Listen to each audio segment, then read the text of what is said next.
B. Collins. Peter B. Collins, news and comment. It's Friday, July 27th, 2018. We're spreading the word that your humble host is embarking on at least a 2-week break.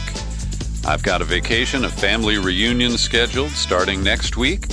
And then we've got work on the secret studio, and it's unclear exactly when I'll be able to resume podcasting, but it'll be sometime in the 3rd week of August. At least I hope so.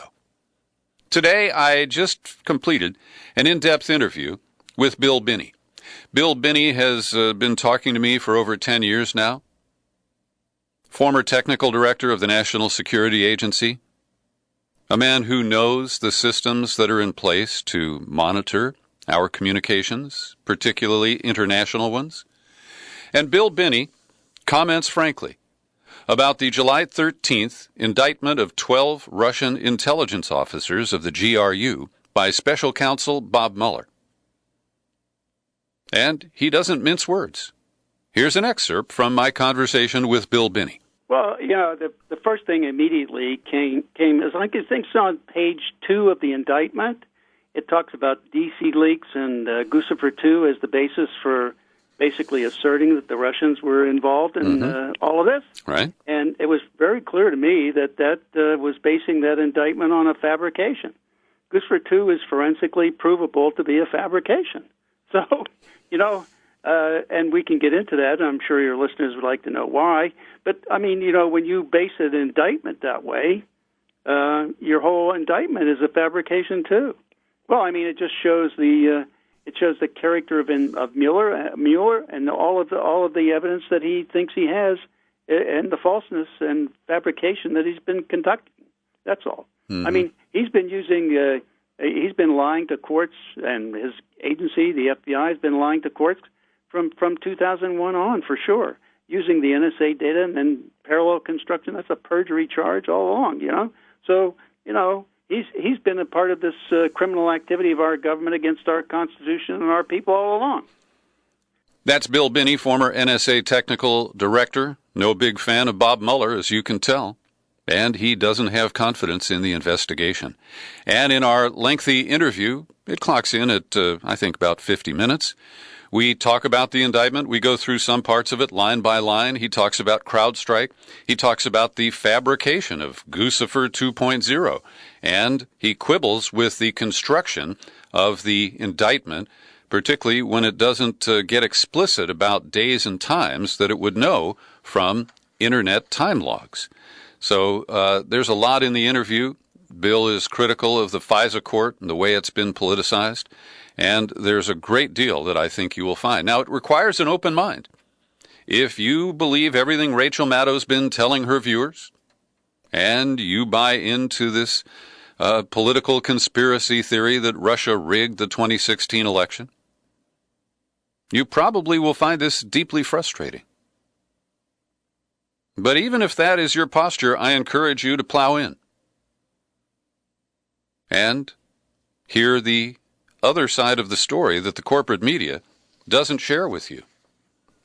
Now, this next item I want to carefully describe for you because it is a very serious report, but it is based on alleged intercepts or information from the government of Australia. And it comes from a source called the antimedia.com. It is attributed to a writer named Tyler Durden. And anybody who's seen Fight Club, the movie, or read the book, you'll know that there is a character named Tyler Durden. Well, there's a writer named Tyler Durden who appears frequently at Zero Hedge, and that is a website that is run by a guy from outside the United States. And apparently many different people use the moniker Tyler Durden. So, as I share this with you, I want you to understand that I don't have 100% confidence in the sourcing of this. But I think it's too important to ignore or to put aside and wait for further corroboration. The word is that as Trump holds a national security meeting in the White House today, involving senior Pentagon officials and John Bolton, the new National Security Advisor, according to senior figures in Australia's Turnbull government, the U.S. is prepared to bomb Iran's nuclear capability, and the bombing could be as early as next month. Now, August starts next Wednesday. And according to this report, the White House is drawing up plans to strike Iran's alleged nuclear facilities. I hope this is wrong. I hope this is just some kind of a bad rumor. But it raises questions of the good old film called Wag the Dog.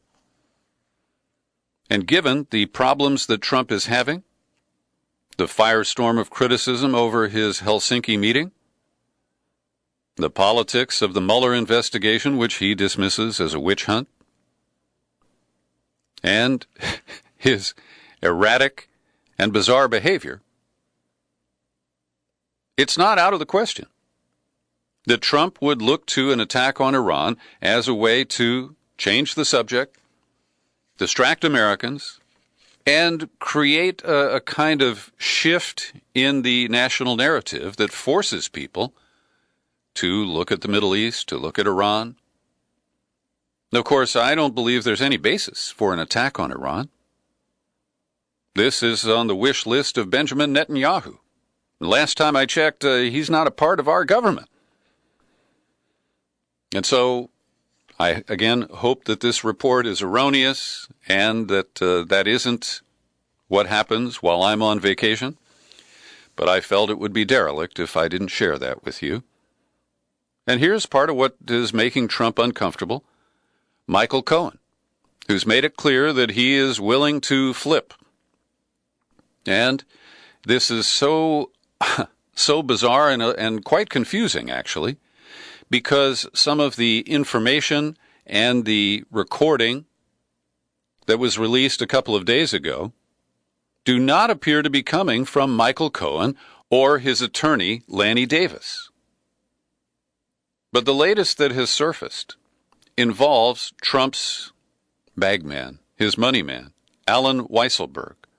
And in the recording that was released earlier this week, we hear Michael Cohen tell Trump, I've spoken to Alan Weisselberg about how to set the whole thing up. This is the shell companies that would be used to make payments to silence women who claim that they had sexual encounters with the Donald.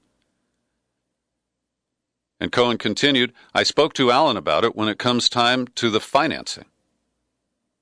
Now, in that conversation, they appear to be talking about the way the National Enquirer captured and killed, that's the term in tabloid news terminology, the story of Karen McDougal. And it appears that Cohen was prepared to get Alan Weisselberg to make a payment to the National Enquirer for the favor they did in buying the story and hushing it up. And these create the prospects of all kinds of campaign finance violations. This occurred in what's called the political window under campaign finance law, the last 60 days before an election. So not only does this impugn Trump's credibility, the lies that he's told, I didn't know anything about that, I never met Karen McDougal, all of these denials.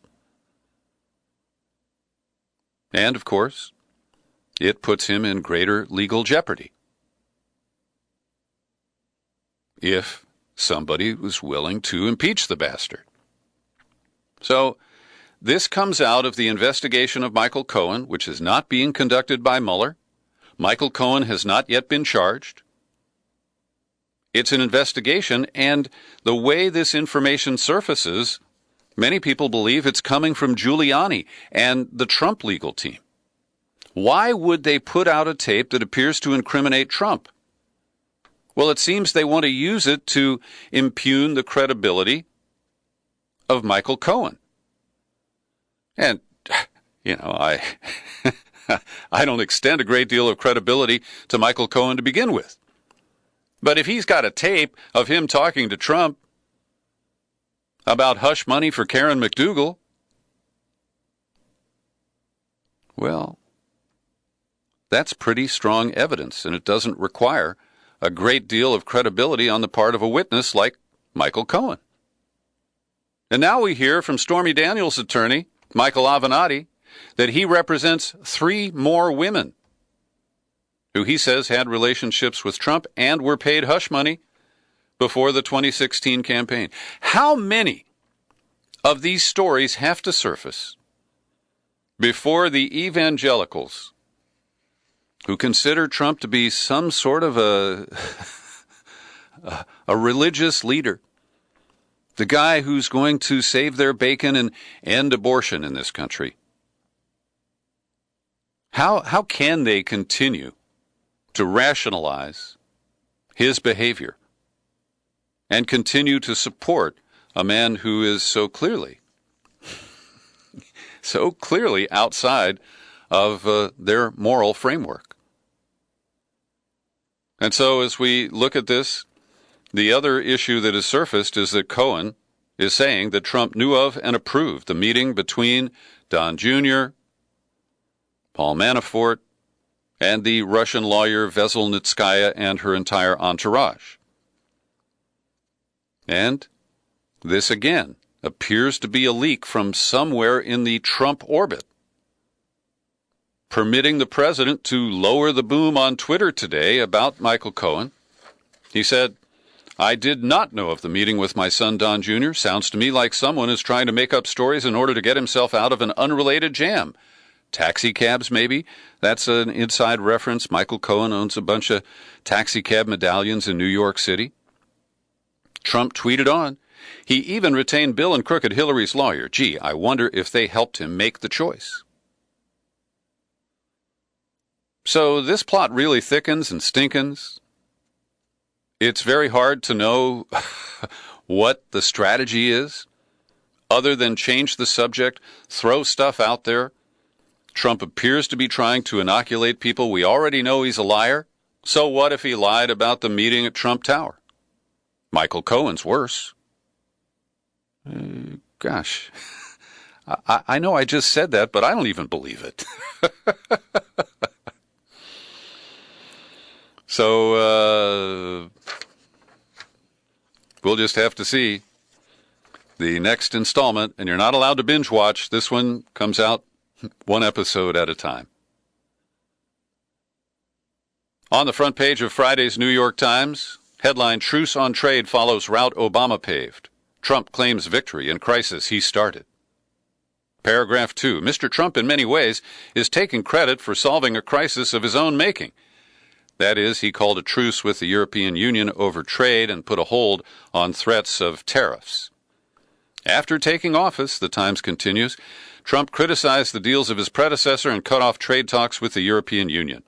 He raised the stakes by imposing tariffs on steel and aluminum, prompting retaliatory measures by the EU. Then he stoked the tensions by calling Europe a foe. Now Trump, in hashing out an agreement on Wednesday with the president of the European Commission, is declaring victory. Oh, and that's not all. He's taking credit for some rosy economic numbers that show GDP, at least in the second quarter, grew at a rate of over 4%. And that's an interesting number. Shows a healthy economy. But of course, Trump, Mr. Superlative, the super con man and sales dog who cannot resist crowing about himself, he got all excited and stroked himself. Once again, we are the economic envy of the entire world. As the trade deals come in one by one, we're going to go a lot higher than these numbers.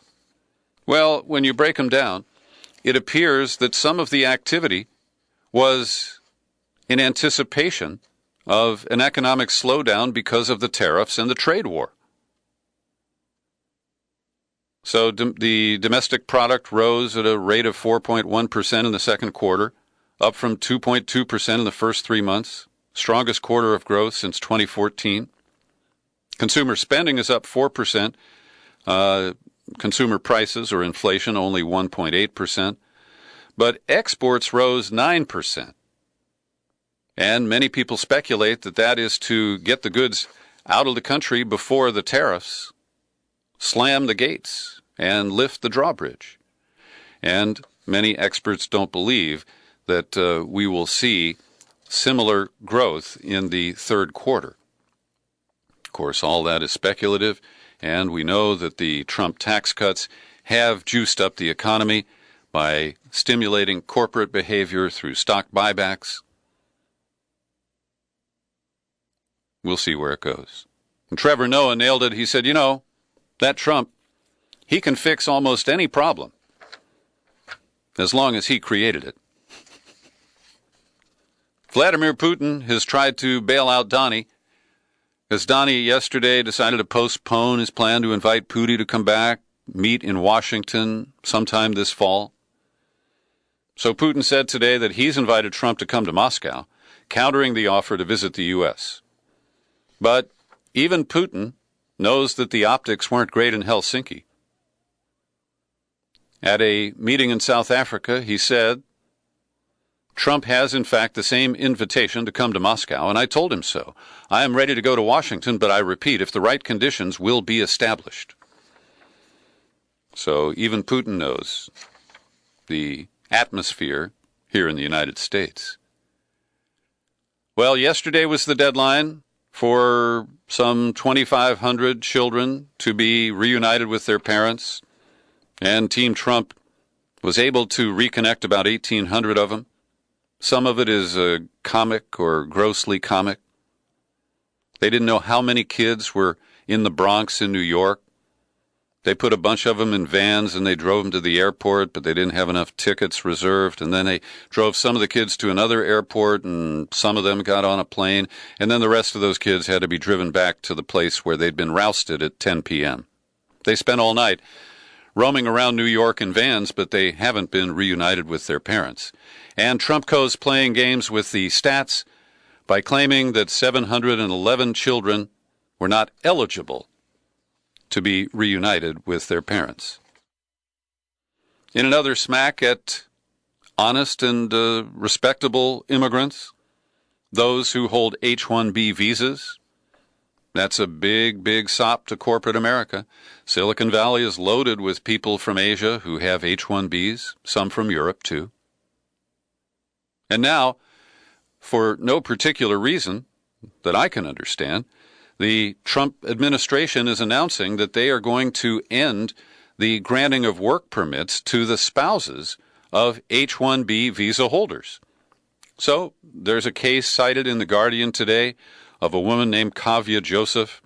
She's a very skilled person who was working at an accounting firm in India. But she came to the U.S. because her husband got a job here with an H-1B visa.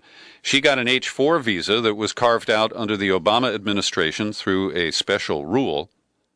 And now that is being rescinded, probably just to punish Obama. But a lot of innocent people will be hurt by that.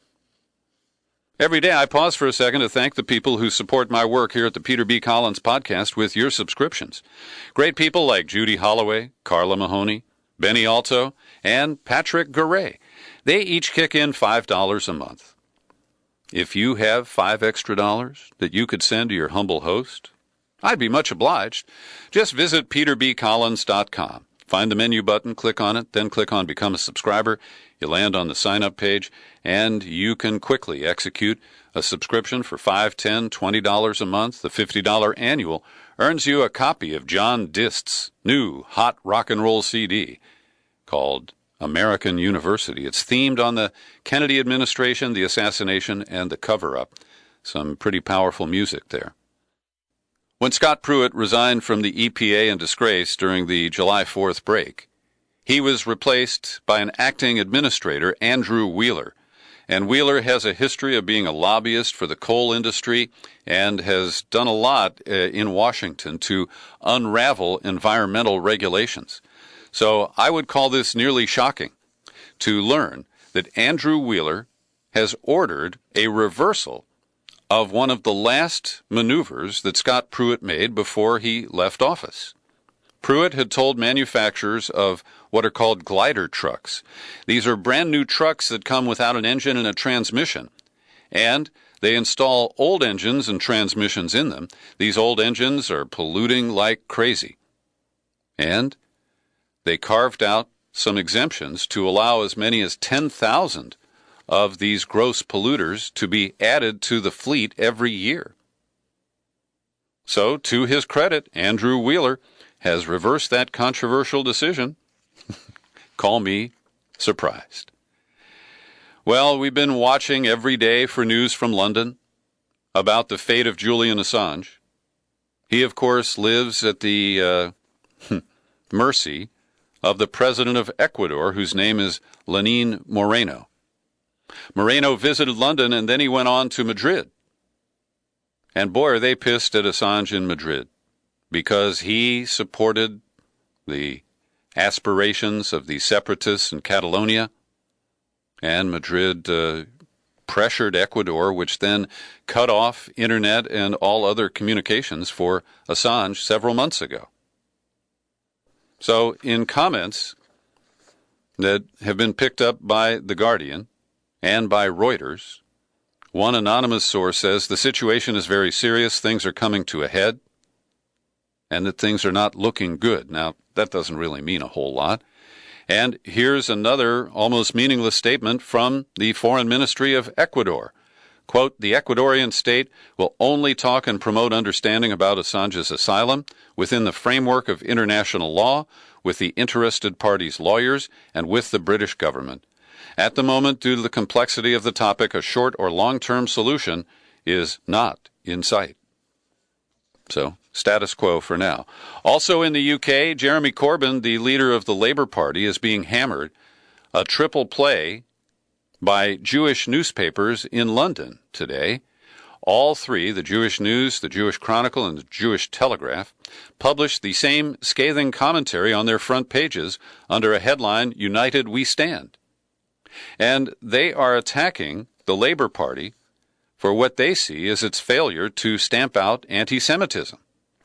And the Holocaust Remembrance Alliance, which I think is kind of like the Anti-Defamation League here in the United States, has been trying to get the Labour Party to accept the full text of a working definition of anti-Semitism. And part of that reads, claiming that the existence of a state of Israel is a racist endeavor, that is just by definition anti-Semitic. And consider the comments that I have offered here recently about this new apartheid-style law that was passed in Israel last week.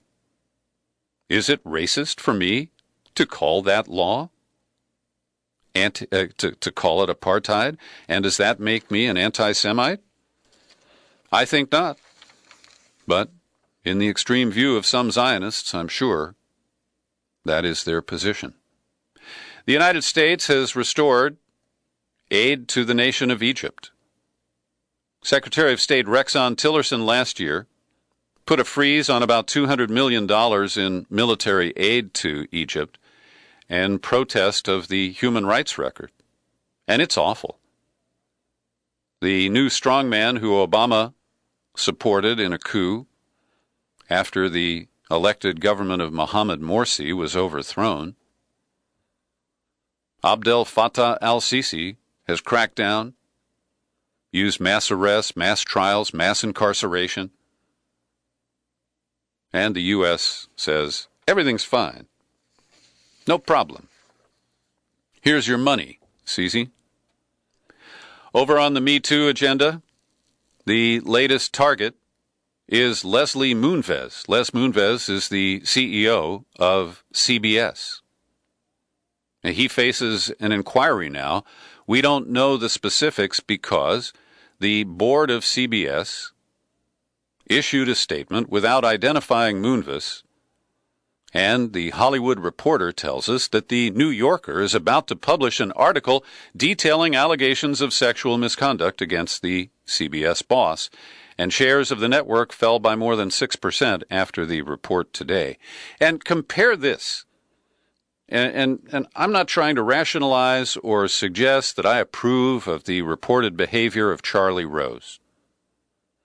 But Charlie Rose was shown the door within an hour of the allegations that surfaced from women he worked with. And I don't believe any of them rose to the level of sexual assault. He apparently got out of the shower and walked around naked in front of coworkers and things like that. And so I have to raise the question here about the disparate treatment of a CEO as compared to a star reporter and anchor. And it just, to me, demonstrates that the whole Me Too movement is problematic. And here's an unusual bit of news from Hollywood today. The actor Ed Westwick has been reportedly cleared of sexual assault allegations. He won't be facing charges. The L.A. District Attorney has announced it is declining to file charges against the former Gossip Girl actor. And I don't even know who this guy is or what Gossip Girl is, okay? But this is serious. An actress named Christina Cohen reported to L.A. police she'd been raped by Westwick in 2014. She originally put it on Facebook, and he denied those allegations, saying that I do not know this woman. And I don't know if he knows that woman. I cannot evaluate that. But his lawyer said, it's a shame there are those who so publicly prejudge this case, and that it took so long for Ed to be fully cleared. I hope that those who make such quick judgment, not knowing anything about the abundant evidence of innocence in this case, will hesitate next time before they so swiftly condemn before investigating the truth. And one way forward that I would suggest is restorative justice. This is where victims and offenders sit down together in a mediated discussion and work through the harm that was done, and often there is an apology from the offender. And I note that Senator Pat Leahy of Vermont has announced legislation to establish a center focusing on restorative justice. It'll be based at the Law School of the University of Vermont and will examine ways to reduce repeat offense and to address mass incarceration.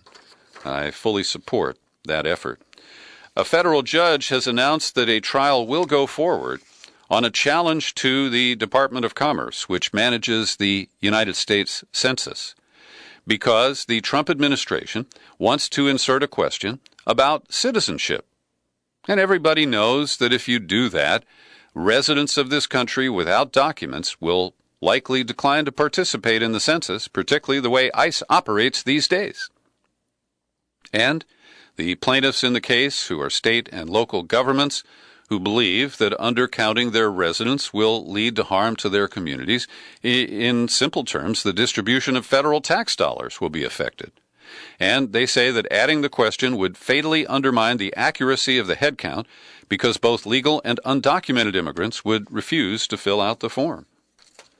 Also, Betsy DeVos, whose $40 million yacht was drifting around somewhere, I think on Lake Michigan, a couple of days ago, she has announced that the Department of Education is going to completely eliminate the rules that were drafted after a long struggle during the Obama administration, regulations over for-profit universities and colleges that have routinely fleeced their students by giving them worthless degrees and running up student loans, many of which were guaranteed by the federal government. And Obama presided over loan forgiveness of almost $500 million related to these for-profit institutions. And two big ones failed, Corinthian colleges and ITT technical institutes. But Betsy DeVos doesn't see any problem there. And she's just going to eliminate these regulations and leave you on your own. I think everybody knows that Trump University is a scam, right? Start with that, will you? Also, officials from the Trump administration, cabinet level, are out there with talking points, trying to demonize the idea of Medicare for all. Here is Alex Azar. He is the Secretary of Health and Human Services, former head of a big drug company, Eli Lilly, based in Indianapolis. And he says, well, you know, Medicare can barely afford to keep its commitments. Medicare is running out of other people's money, and those other people happen to be our children. Then there's Seema Verma, the administrator of the Centers for Medicare. She said, Medicare is meant for a specific population, older Americans and people with disabilities. But offering it to every American would not only strain the finances, but also run the risk of depriving seniors of the coverage. Ideas like Medicare for all would only serve to hurt and divert focus from seniors. Now, this is such pure and utter bullshit. Because if everybody is covered under Medicare, the political pressure to properly fund Medicare and to provide it with the resources needed to cover every American, you can bet it'll be there. But not if you're one of these corporate captive Republicans. Tad Devine served as an advisor to Bernie Sanders for his 2016 presidential campaign, and I've never felt that Bernie picked very good people. That guy Jeff Weaver and this guy Tad Devine, who I guess did the TV commercials, the media consultant, I never found them to be compelling figures or brilliant political strategists. Well, Tad Devine went public yesterday to announce that he's been in touch with the special counsel, providing assistance in the trials of Paul Manafort. And Tad Devine, who made millions working with Paul Manafort for the deposed Ukrainian president Yanukovych. He has been assured by the special counsel's office that he has no legal exposure and did not act unlawfully. Our friend in the Netherlands, Willem Gruters, wrote me the other day and asked about the prospect for a blue wave, and I'm pretty skeptical, Willem. But here is more fodder promoting the idea in today's Washington Post. Amber Phillips notes that the House of Representatives has switched leadership only 3 times in the past 60 years, and, quote, the conventional wisdom in Washington right now is that Democrats are about to make it 4. She notes that they need 23 seats to regain control, and that there are 23 Republicans in districts that Hillary won. There are also a number of retirements that create open seats that are easier to win than knocking off an incumbent. And, for example, in Texas, Democrats, for the first time in 25 years, are running candidates in all 36 congressional districts. That doesn't mean they're going to win, but it shows there is a lot of activity, and it does improve the odds. So, at this point, it's anybody's guess. But I believe the gerrymandering and the weak brand of the Democrats will lead to continued Republican control after the midterm elections. I'm linking to the last commentary by Thomas Frank, at least for now, published at The Guardian. My friend who was here a couple of weeks ago and honored our debt, he paid me the $5 we bet over the Trump-Clinton campaign in 2016. And Tom Frank announces that he's going to take some time off from journalism, from writing newspaper columns, to write some books. But while he's gone, he is tasking the rest of us with figuring out what's gone wrong with the Democratic Party. He starts by talking about his historic criticism of Republicans, and then he shifts. Democrats remain a mystery. We watch them hesitate at crucial moments, betray the movements that support them, and even try to suppress the leaders and ideas that generate any kind of populist electricity. Not only do they seem uninterested in doing their duty toward the middle class, but sometimes we suspect that they don't even want to win. Democrats simply have to take one of the houses of Congress this fall and commence holding Trump accountable. Failure at this baseline mission is unthinkable. He writes, what concerns me as I begin my leave, though, is the larger picture. Trump may be an oaf, but the vicious strain of right-wing populism he introduced is not going away. Trumpism is the future of the Republican Party. It delivered Ohio, Pennsylvania, Michigan, and Iowa, too. Wisconsin, of all places, is now a battleground state. In the hands of a real politician, Trumpism has the potential to romp even farther. Now, I don't agree with his characterization of the election, particularly in Michigan, but he's entitled to his view. And finally today, the utility here in California that I have declared rogue for the last 30 years is at it again. Pacific Gas and Electric, which is actually on probation for criminal violations of felony conviction for blowing up the community of San Bruno with a gas pipeline in 2010. They are now hammering the legislature and Governor Brown for new protection from liability for wildfires. Now, I recognize that PG&E has a big economic problem. The 2017 wildfires in October, 16 of them have been attributed to negligence by PG&E. And this has led to claims that exceed their annual profits in the past year. And it could bankrupt the utility. I understand that. But they want such extreme protection from liability, and they are lecturing the governor that his efforts to address their demands are insufficient. Wow. They really know no shame at PG&E. Thanks for listening to my daily news and comment podcast. I'll be back at you Monday with one more before I launch my vacation. I'm your humble host, Peter B. Collins. Happy trails to you until we meet again. Happy trails.